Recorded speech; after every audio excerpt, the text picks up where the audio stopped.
সাহস না থাকলে রাজনীতি করা যায় না। আমি যখন জজ ছিলাম, জজ অ্যাসোসিয়েশনের মহাসচিব হয়েছি, মাননীয় প্রধানমন্ত্রীকে আমি প্রধান অতিথি হিসাবে তাকে নিয়ে এসেছি। সেখানে তিনি আমার কথা শুনেছেন। হয়তো আমার কথা শুনে তিনি বুঝছেন যে সে আমাদের ফ্যাটার্নিটির লোক, সে হয়তো নিশ্চয়ই ছাত্রলীগ করত।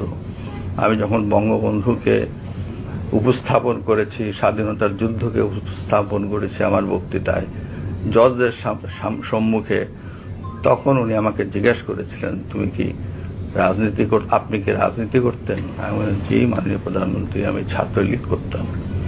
তখন তিনি একটি নাম উচ্চারণ করে আমাকে বলছিলেন, সে তোমার সিনিয়র?